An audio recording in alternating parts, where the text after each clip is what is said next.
이 본문 말씀은 마태복음과 마가복음에도 동시에 기록되어 있는 우리가 잘 아는 말씀입니다.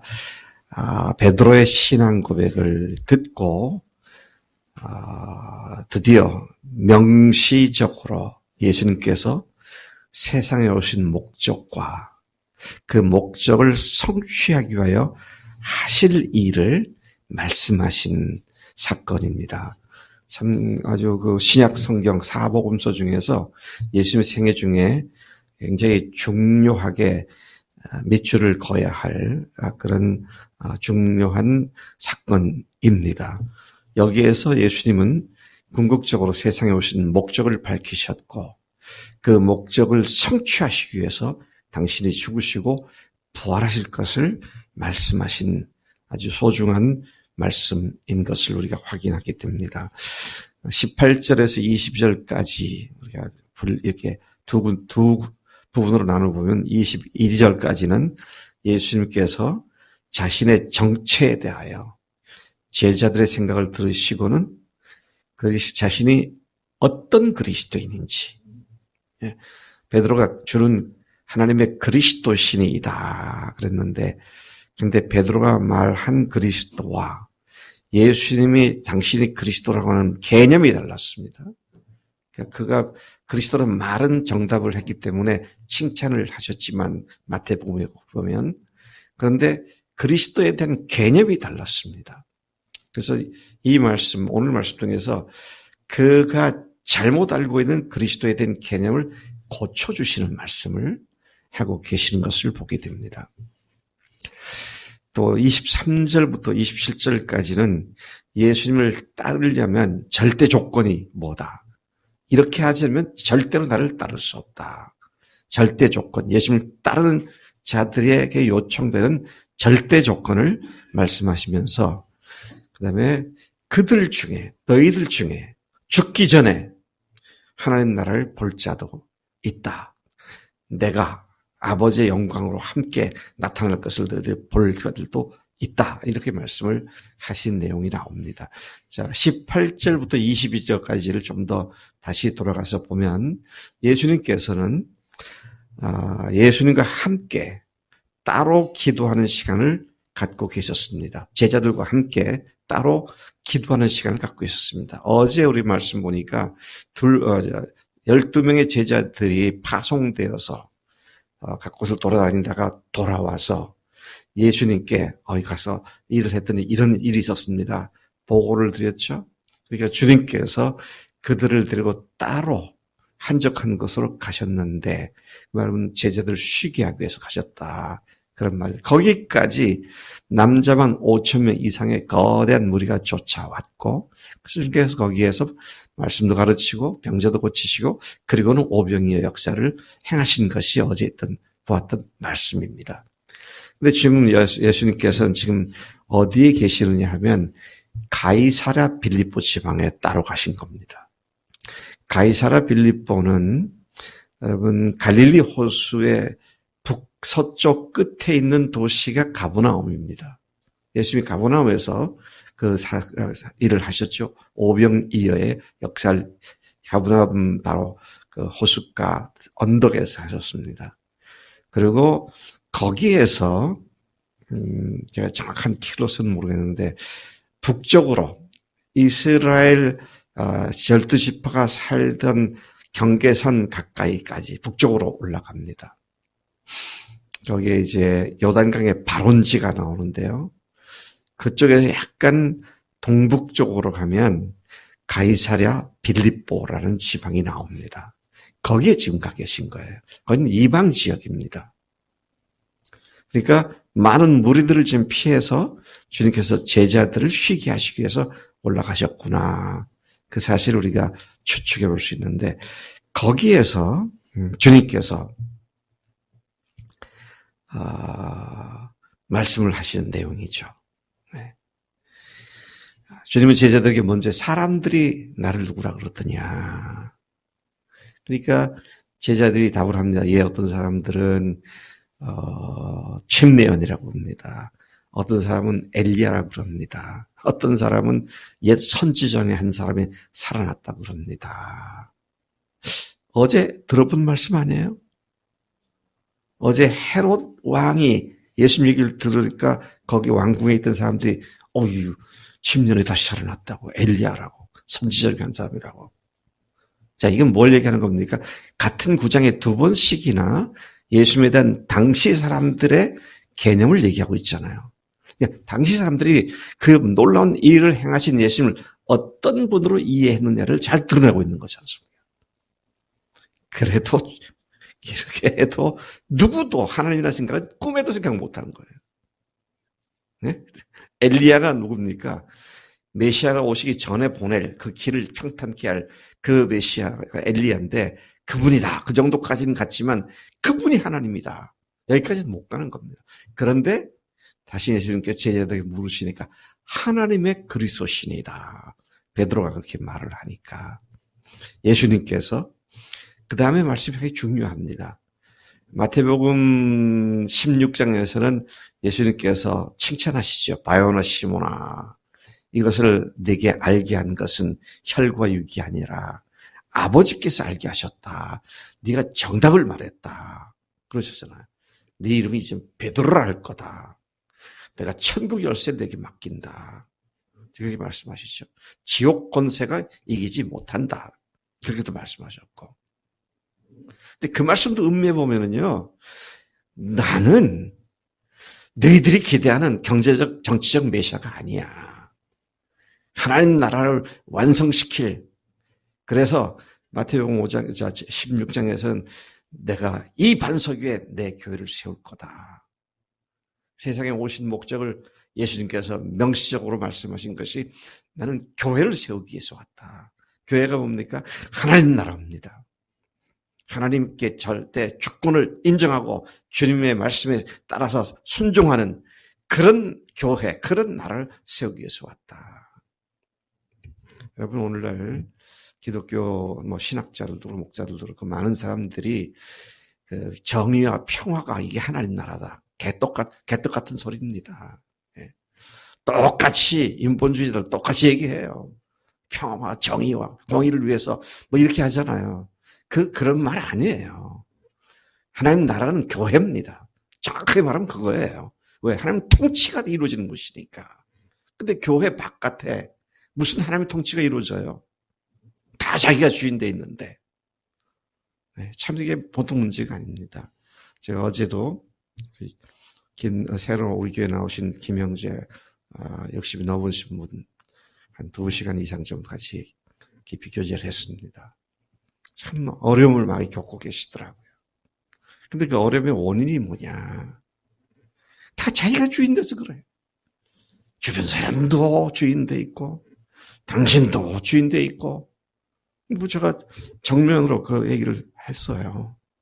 그래서 끝날 때 어제 얘기 다 너무나 많은 그 얘기를 들어주다 보니까 시간이 많지 않아서 복음을 죄가 뭐냐만 집중적으로 얘기했죠. 그러고 나오면서 지금까지 당신의 주인이 누구였는지를 생각해 보라고.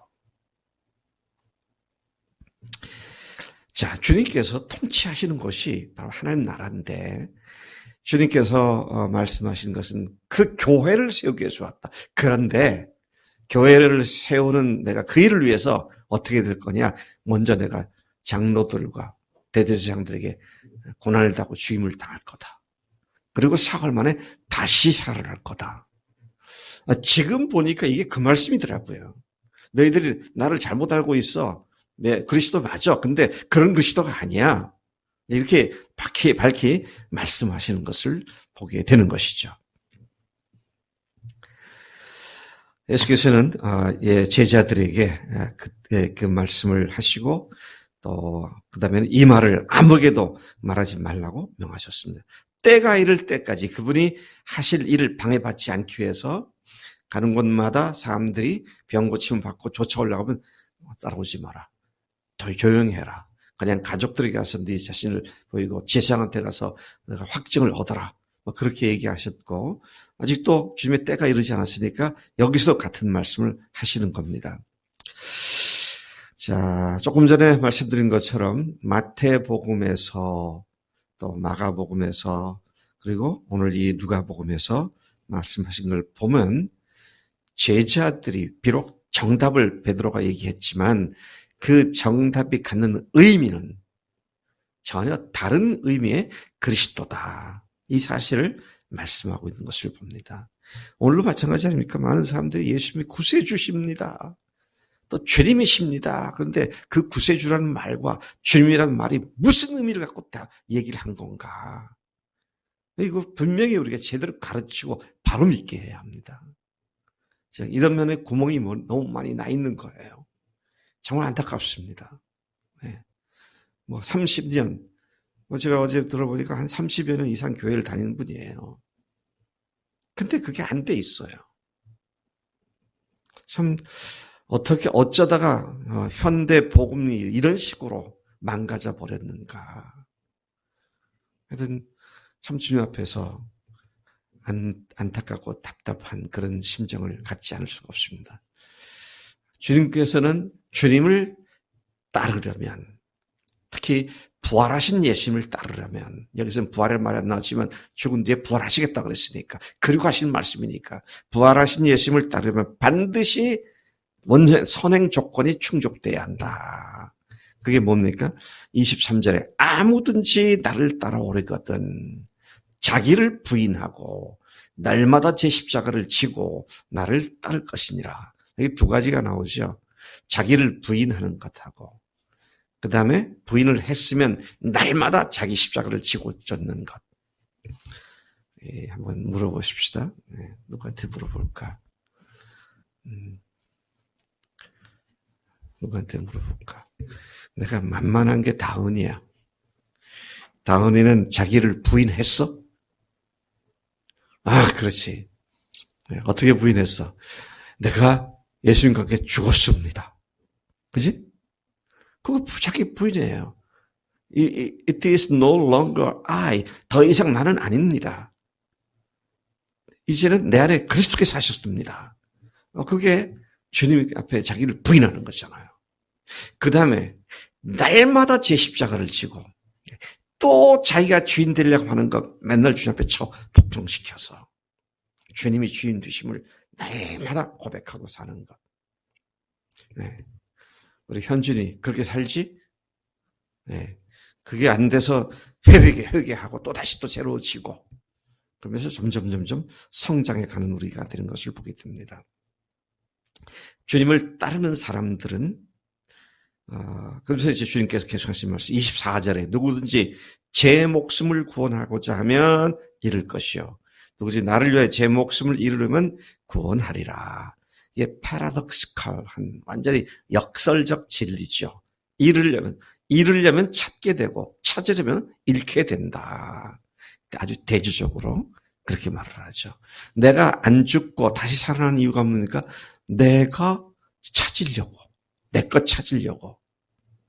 근데 그러면 잃는다는 겁니다. 그러니까 순종하셔야 합니다. 그게 사는 길이에요. 주님께서 이 사실을 지금 어떻게 우리가 매일 살아가야 하는지를 그렇게 말씀하고 계시죠. 주님을 따르는 사람들은 누구나 하나님처럼 자신이 자신의 주인된 삶을 살겠다던 자신은 이미 예수님과 함께 십자가에서 못 박혀 죽은 자이기 때문에 그리고 그분께서 부활하실 때 그분과 함께 다시 그분을 위해 살아난 자들이기 때문에 자기를 부인하고 주님을 위해 주의 사역을 위해 사명자로 살아가는 자들이 된 줄로 믿습니다. 예, 우리가 그렇게 됐기 때문에 하소서 주소서가 아니라 하시네 주시네를 찬송할 수 있는 겁니다. 25절에 온 천하를 얻고도 자기를 잃거나 빼앗기면 무슨 유익이 있겠느냐.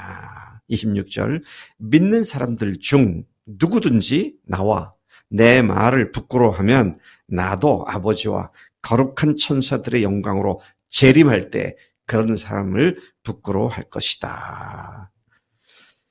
그리고는 이제 마지막 27절 말씀하십니다. 너희 중에는 죽기 전에 하나님의 나라를 볼 자들도 있다.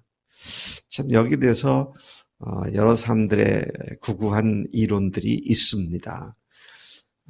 어떤 사람들은 이 말씀을 하신 8일 후에 예수님께서 세 제자들과 함께 어딥니까? 변화산에 올라가셔서 변형되셨죠.